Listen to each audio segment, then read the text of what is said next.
Hi, I'm Mike. The branding of cattle is a tradition in the American West, but its roots might just surprise you.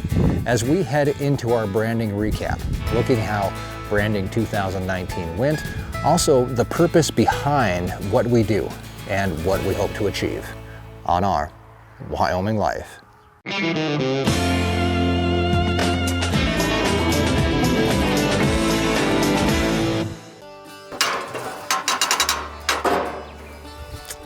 Hi, and welcome back to Our Wyoming Life.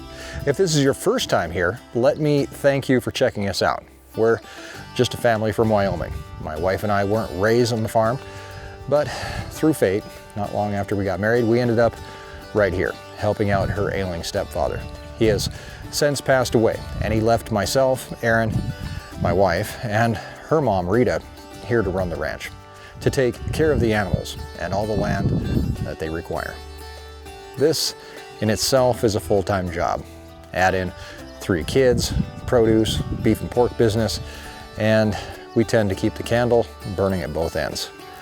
Part of the job that we've undertaken, the fact that we had no experience or clue in what we're doing or how we were doing it, was calving on the ranch.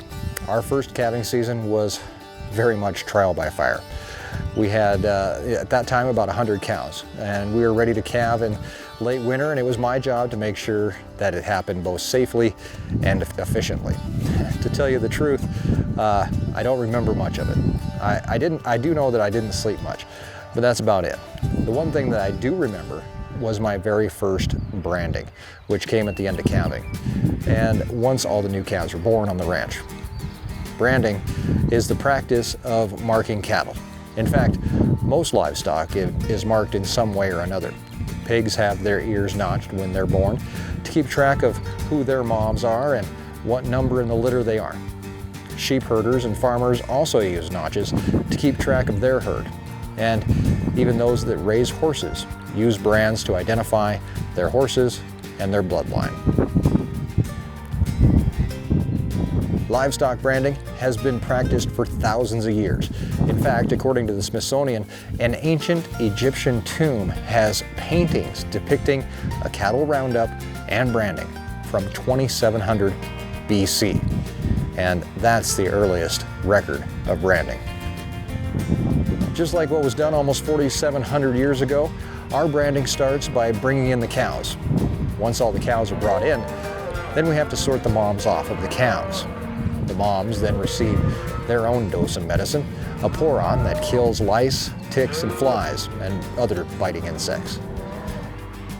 Branding time isn't just about branding the calves. That is just one procedure that the calves will go through while they're here with us for the day. In addition to branding, each calf will receive a soundness exam, checking to see how they walk and if they have any joint problems. They'll also receive shots to boost their immune systems against disease, and they'll receive some new ear tags to control flies and other parasites. The boys, well, they're going to get banded. Some refer to it as castration, but we're not actually cutting the calves open to remove their testicles. We are using a rubber band to cut off circulation, and eventually, with the loss of blood supply, they just shrivel away to nothing. Banding is proven to reduce the chances of bleeding in the young calves and is less stressful on the calf than a surgical procedure. The downside to banding is that the band could break, or one testicle could be missed. Each producer is going to handle their herd differently, but the primary reason to castrate bull calves is to calm their tempers and their attitudes. Bulls will fight, bulls will get hurt, and once they're castrated, well, we call them steers, and they're less likely to hurt each other and me. Another reason is to change the flavor of the meat. By removing the testicles, the hormone profile is actually changed, and this changes the flavor. There is research being done to produce a sterilization shot, although nobody is in production yet on it, and a vaccine that you definitely don't want to accidentally inject into your finger while you're giving a bouncy calf a shot, which actually does happen. After all their shots, the ear tags, and even after castration, then it's time to brand the calf. There are two types of branding that are in practice. One is hot iron branding, which we do, and we'll take a look at in a minute. The other is freeze branding. Now, freeze branding involves the use of liquid nitrogen or dry ice and alcohol to cool the branding iron to about minus 300 degrees Fahrenheit or minus 200 Celsius. And by pressing the iron to the skin of the calf, it actually changes the pigmentation of their hair follicles, changing the hair to a white color or removing it completely. Freeze branding requires a branding iron made of copper, and all branding sites must be shaven. Freeze branding takes anywhere from 3 to 10 minutes per animal at a cost of about 5 cents a head. Even at the low end of 3 minutes per calf, we'd only be able to brand about 20 calves per hour. That would stretch our branding day out to almost 8 hours. And that's not counting vaccinations, banding, or even the time to get them in and sort everybody and get them ready to go. Now, we want our cows and our calves to be able to be identified no matter what and no matter when. We choose to brand our calves with a hot iron. A branding iron will generally take about 5 seconds to apply a good brand to a calf. Pressing it into its skin and rocking it back and forth will produce an even and clear brand. We use an electric branding iron, allowing us to ensure that our iron is always at the correct temperature to produce a good brand. Once all that is complete, then off we go, on to the next calf, and we repeat the procedure.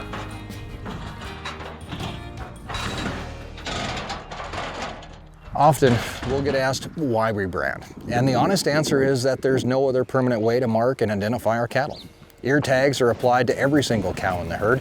In fact, our breeding cow, they get 2, a matching set, and they're far from permanent. A number of cows on the ranch lose 1 or both each year, and we need to replace them. Now, RFID tags are available, but they're also not permanent. And the only true way for us to keep track of our cattle is with the brand. Not only does this help us identify our herd, but it also tracks our cattle through the food chain, adding accountability and traceability to every single animal that leaves the ranch.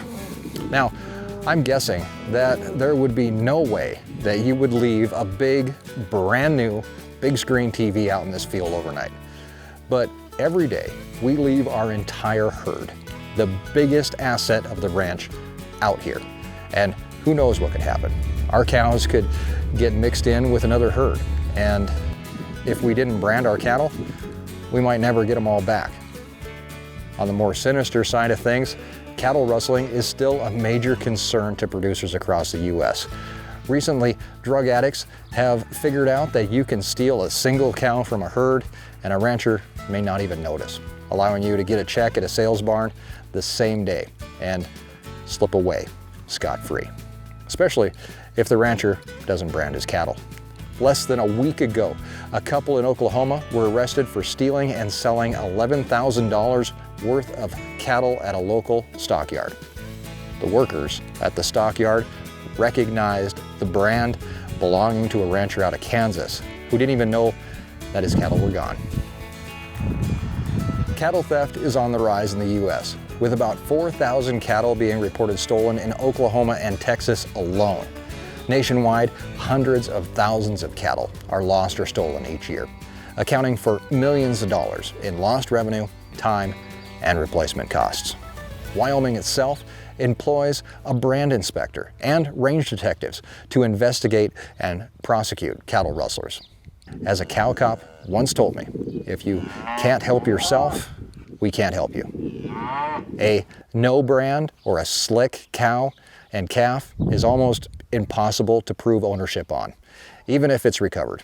If you want to protect your investment, your property, your TV, sitting out here in this field, you better have a way to prove that it's part of your ranch. Calves feel the branding. Some jump, some moo. Others just sit there and wait for it to be over. But rest assured, within a few minutes, they're up and running around once again, having forgot about the entire procedure and without a clue of what that we've done to protect both their health and their well-being. Thanks for coming along for the ride today, and remember that you can meet us here 3 times per week and explore the ranch life and escape the ordinary. Subscribe so that you don't miss a thing, and I'll see you again soon. Until then, have a great week, and thanks for joining us in our Wyoming Life.